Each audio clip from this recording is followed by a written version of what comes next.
Well, thank you very much, Marty. Appreciate you hosting this event today.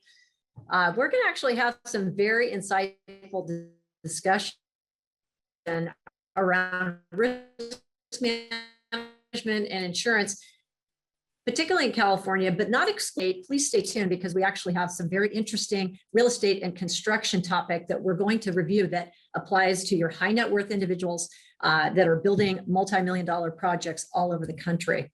So my name is Liz Bishop, and I'm an executive vice president here at Heffernan Insurance Brokers. But more importantly, I am here with two team members that are known nationally in the space of risk management and insurance. And like Marty had said, we insure over 70 billionaires and several hundred multi-millionaires, some with fully developed single family offices and some working with multifamily offices. So Jenny Duncan is the senior vice president to my far left, and she has been with Heffernan for many, many years, quite expert in the space. And Lacey Garrison in the center here is also a senior vice president and is the director of our private client group practice. So we're going to be reviewing two major things today. So not a big agenda, but I think a meaty one, and that is what is going on. It's like, what up, California? What is going on in California? As Marty alluded to, what is happening here? Why is there no insurance in the state? We have to really just address that. So Jenny's going to talk about some of those issues here in a second, but then we're also going to talk more importantly about the solutions around how you can effectively navigate the process of getting as much insurance as you need for your clients that are, again, multi-millionaires. They have very large insurance limit needs, and we will tell you some of the creative ways you can make sure that you can get as much capacity in the market as possible. We're also going to touch on an issue around, again, it's a national issue of real estate and construction management, because there's some this is an emerging space, and Lacey in particular, again, known nationally, being contacted by builders and bankers and architects all over the country, because there's a new way to insure projects that range from 20 million all the way up to 200 million or so. And these are people's personal residences, but there are ways that you can insure these projects. It's an emerging way and something that's very cost effective for the client. And it also helps really reduce the liability associated with these projects and to your client. So we're going to have Jenny start us out with what is going on in California. Why is there seemingly no insurance here? Well, good morning or good afternoon, depending on where you are. Again, my name is Jenny Duncan. It's a pleasure to be here with you guys today. And this is insurance is going to be the most exciting part of this forum. I can guarantee it, because nobody likes insurance. It's one of those necessary evils, but now it's actually become more necessary and more evil. So, that's what we're going to talk about right now is the backdrop. So basically, up until 2014, $1 million. And by 2017 to 2020, more than $100 billion. So it's a huge, huge, huge crisis there. And insurers are paying actually $4 for every dollar collected in premiums. So things have to be changed based on that with the insurance carriers for them to remain viable. So basically, years of flat renewals are over. Meaning that, people would get their homeowner insurance renewal, it would tick up just a bit, but, it was okay, we'd move on, and that would happen. Now that's not the case at all anymore. There's a few things happening. Premiums are steadily increasing, sometimes as much as 4 to 5 times, depending on where you live.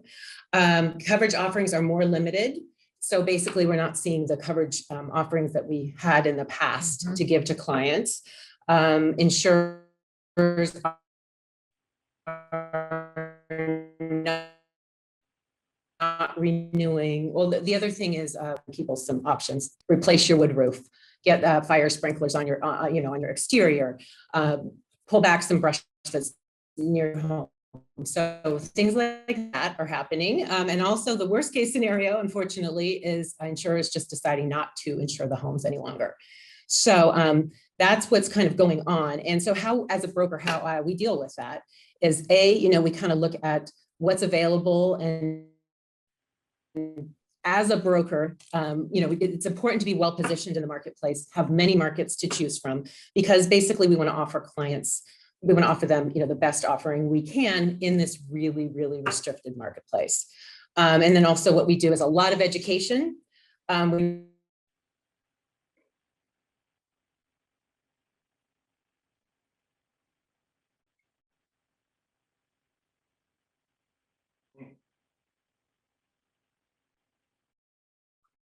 Let the client know this is not about them. This is not about their home. This is not about anything other than the insurance market trying to correct. So, so that's kind of what we look at. And then there's some, so with the education piece is also, getting in front, explaining what's happening so they're not surprised by this notice in the mail.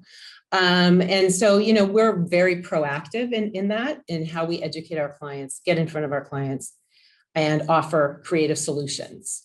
And some of those could be in a homeowner insurance space is, you have a wood roof. We say, hey, you have 6 months till your renewal. Is there anything you can do to replace this wood roof? Thanks, Liz. And then we also have things we can do, like eliminating contents coverage on a second home. If they, have a cabin, they don't, need the expensive contents coverage. We can also reduce loss of use or eliminate that.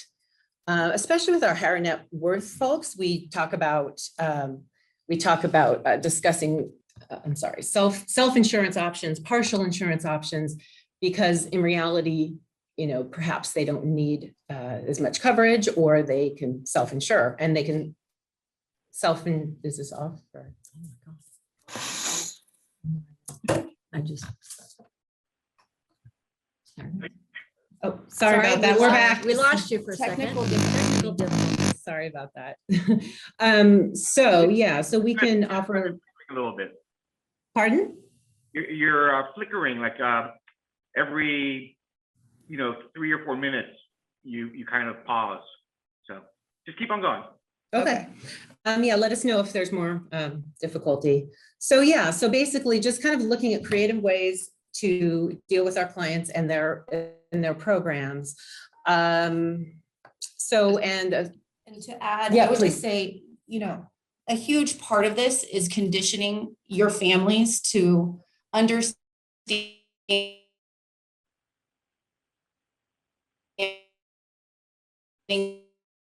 that the shift in the market, reduce capacity.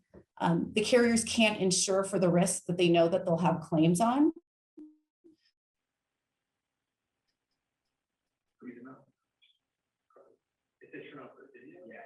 Which is an issue for them. So that's in a moratorium protected by the Department of Insurance, but you're seeing insurers come in and scrub their book of business to try to get off some of the risk in order to open up capacity.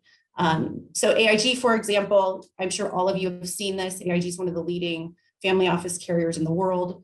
They're non-renewing 40% of their California book of business because of this issue. Hey, Liz, you They might need to be able to buy reinsurance on the risk that they are forced to stay on. You may want to turn your video off, and then what you're saying will come much clearer. Oh, okay. Okay, we'll do that. Stop video. Go ahead. Sorry about that, guys. So anyways, I just think communication and education with your broker is highly important. Your clients they're still doing diligence on real estate. They're still buying homes at an incredible pace. So, in the past, family offices, they didn't include us necessarily as your insurance expert in the diligence process. So whoever's responsible for your real estate diligence, it's critical that you involve your insurance broker as early as possible, just as you would involve your attorney or your realtor or your geotech folks to make sure that it's a viable property. Insurance is just as critical because capacity shrinks every day. It's being gobbled up. So the earlier we know that there's a risk that your clients are interested in, we might actually have a viable option for you. But also there's no surprises to the principal of that family office. They know that it's going to cost $100,000 a year. to insure that property. That's meaningful. That's just as meaningful as tax. It's just as meaningful as the cost of the attorneys to build all the contracts out and create the LLCs and the entities.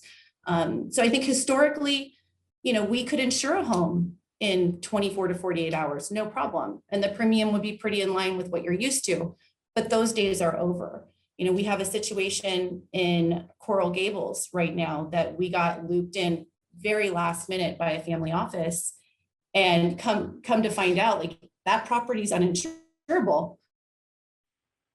The seller actually had been self-insured. They don't want to self-insure this property, but they're going to be forced to until they upgrade a number of the issues at that property. Had I known about the property purchase months ago, or even a month ago, we could have got ahead of that, and perhaps they wouldn't have gone into contract on that property. So those are just some things that, being more collaborative with your insurance brokers is critical right now. Having a broker that leans into these market issues instead of burying their head in the sand. We're seeing more and more family offices approach us because they're frustrated and they weren't aware. I mean, obviously everyone's aware of the wildfire situation in California. You'd have to be living under a rock not to know that, but they weren't necessarily aware of the impact that was going to have to their clients that have homes in San Francisco or Atherton or Los Altos that were nowhere near some of these fires.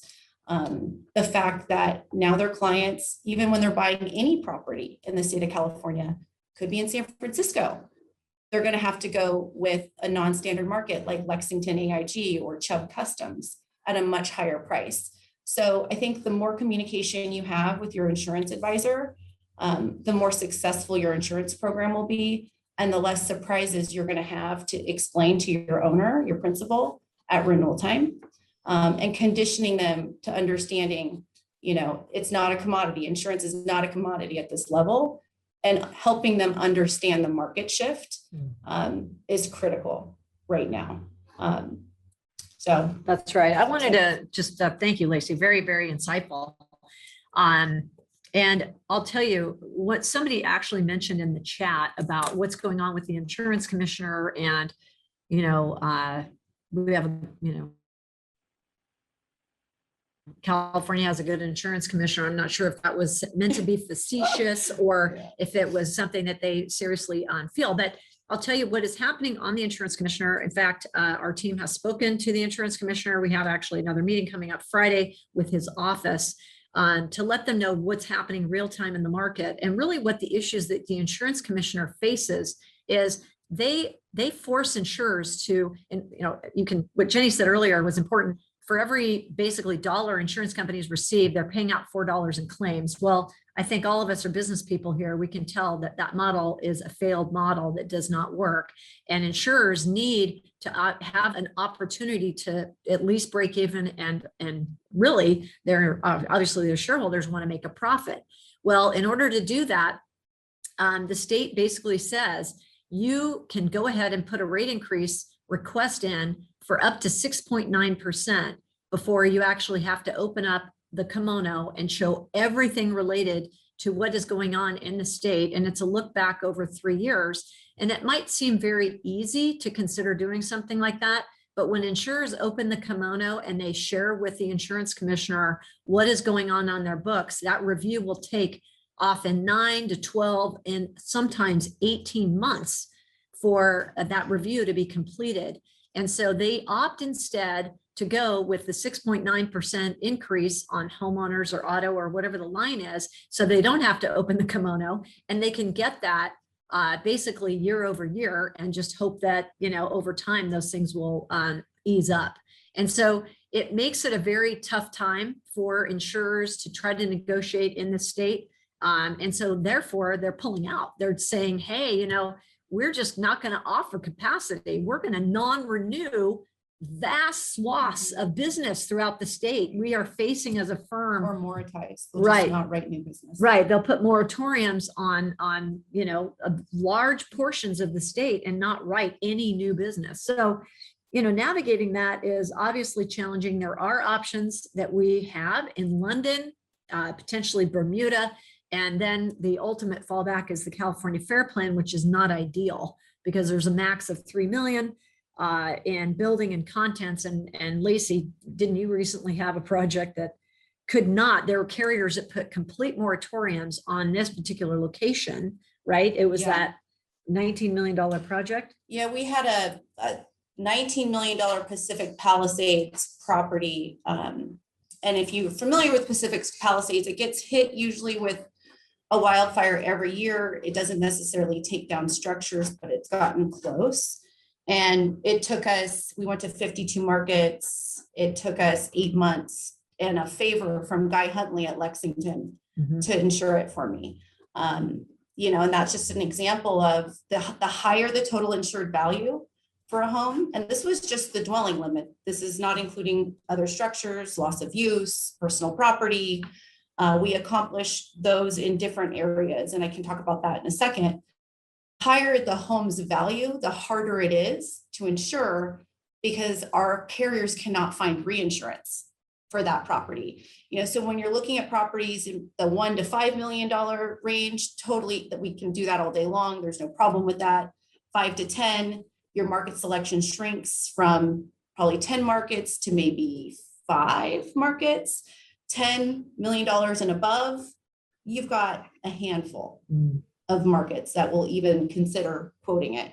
Heffernan, we actually own a London brokerage firm. We have solid relationships in London, and we've had a lot of success with some of our syndicate partnerships over there. Bermuda, like Lizzie mentioned, we're investigating options there. But ultimately, you know, just making sure you have solid relationships with Chubb, who has Chubb Customs, which is a non-standard market. AIG, who has Lexington, which is a non-standard market. In the past, we had worked with Pure Programs, which is Pure's non-standard market. They're struggling in the state. They're trying to build another capital partnership to build out that piece of their business, but it is a struggle enticing capital partnerships in California right now. But again, you know, there are ways that you can, you know, shift coverage from a homeowner's policy to a collections policy. The carriers are so focused on homeowners insurance rate increases that they failed to drive up rate on the collections policies. You know, most of your families, your multifamily offices, your family offices, your clients have custom furniture in their homes. They have a lot of art in their homes, beautiful chandeliers and rugs, and that can all be shifted to a collections policy. And it's an all peril policy. So that's going to include earthquake and flood, mysterious disappearance, and typically there's no deductible. You know, so there are creative ways of not losing coverage, but shifting it in other areas within the program. And honestly, you know, most of our clients have more than 3, more than 4, more than 5. Sometimes they have more than 10 homes, and it's not necessary to have loss of use on all of those homes. So that's another way that you can pull off insurance, you know, insurance total insured value to drive down the coverage in order to look at another carrier option. So I think just making sure that your insurance person is strategic and is evaluating their non-renewal list. You know, Heffernan, we got our non-renewal list from AIG. And instead of, you know, screaming at the rooftops and getting upset, you know, we started to have conversations and we were digesting that information, and it didn't look right to me. You know, there were homes listed on the list that had been completely remodeled with brand new foundations, and they were being non-renewed because they supposedly were built before 1976.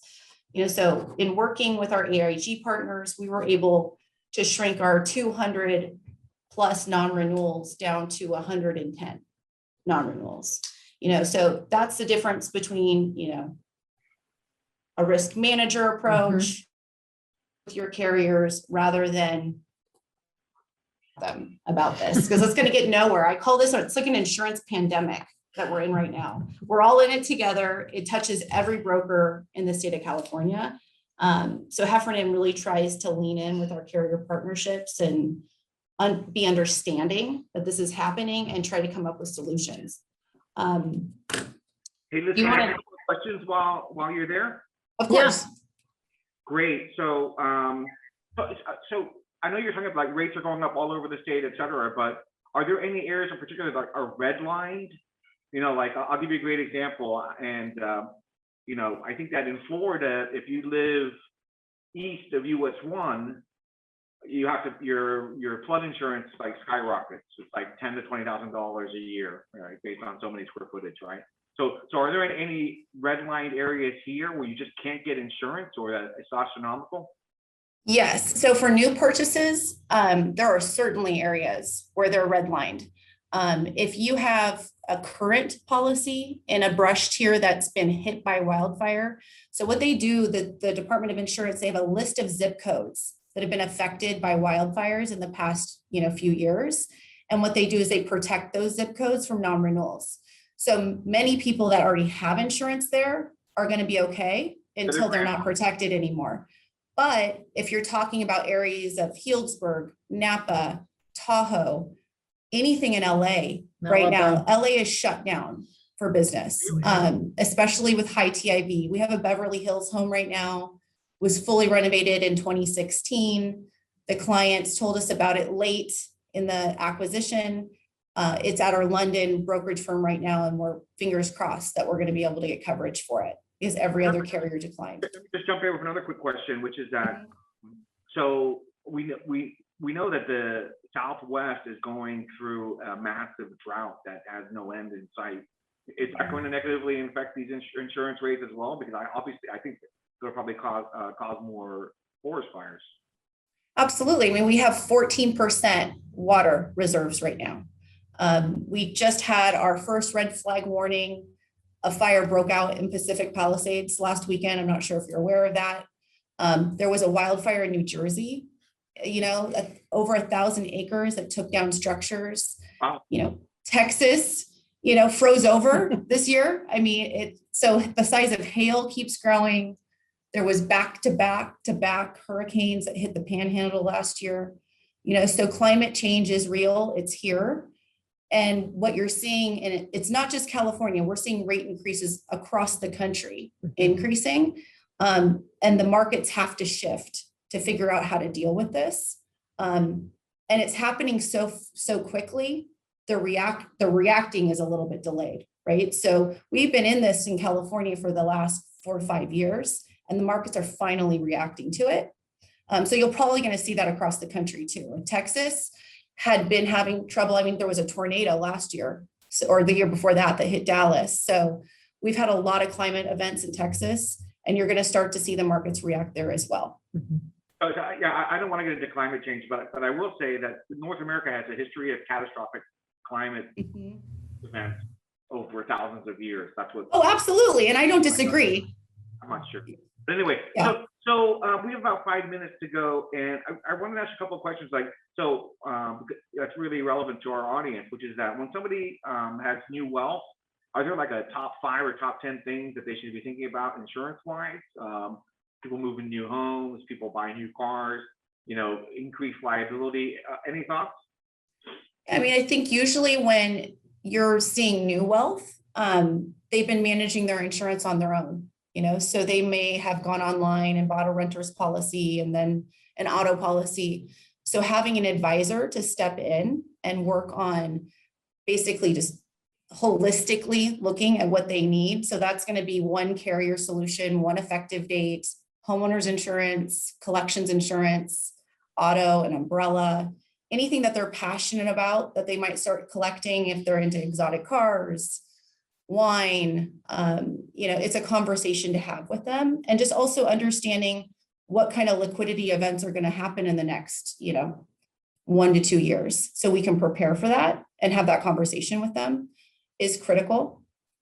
So you think it's relevant that you get it ahead of the curve? Absolutely. Most of those billionaires that Liz is talking about, I started insuring them when they were living on mattresses in their apartments. And they had bicycles. And they rode bicycles to work. Yeah. So I think it's very important, because if you think about it, a billionaire to a certain degree can self-insure. You have the assets for it. But when you're talking about an up and coming person that like our next wave of wealth, we cannot afford that for them to have a claim and not be able to concentrate on building their company because of that claim. So what we do is we insulate those those people even more, Mhm. right? And I look at it as kind of similar to a rookie athlete. You know, you need to have as many advisors around them to help to make sure that they're successful in this next step of their career. And insurance is a really good tool to do that. Sure. We had AIG present a few years back, and they gave a case study of how they had helped one of the richest men in Greece, you know, insure where he lived, et cetera, et cetera. And one of the things they observed was that he lived on top of a mountain 10 miles away from the nearest town. So it was difficult, you know, from a fire protection point of view, because he was so far away from the nearest fire station. And where is the water going to come from to put out fires? So there's all kinds of questions that are, you know, that are pretty necessary for. Right. Hey, Marty, we did have one thing I wanted Lacey and Jenny to touch on, and that was just this emerging thing related to these construction projects that are happening, these really large projects. Do we have like a minute and a half to touch on I that? can do it quickly. Around 2 minutes. Great. Yeah. Thank you. 2 minutes. 2 minutes. I can do it 2 Thanks. minutes. So, you know, I know most of your families are probably building new homes, and the cost of construction has gone up about 3 times since last year. Our families that are building homes, anything over $20 million, we're working to create something that's called an owner-controlled insurance program. Rather than leaning on your general contractor's insurance and your subcontractor's insurance, because of the value and the size of these homes, our clients are controlling their own liability, basically, and then their construction defect through the statute of repose for these homes. And it's something that I'd be happy to send more collateral on, because I don't have a lot of time to talk about it right now. But I would say 50% of my projects that are valued over $35 million are going in this direction. Because they want the control, they want the better coverage, they want to know that they're the first named insured, they can tender a claim, they don't have to hire an attorney to do so. Mhm. And construction defect at this level is happening, and it's happening more frequently than you guys might realize. Sure. Well, listen, thanks so much. Great job. Yeah, I appreciate it. Thank you. Thank you. Appreciate it. Sorry for the technical Technical difficulties. Yeah, All no right, worries. We'll talk everybody. about it next time. But you know, one thing I think that maybe it was Liz who said it a few years back when she presented to our group in San Francisco.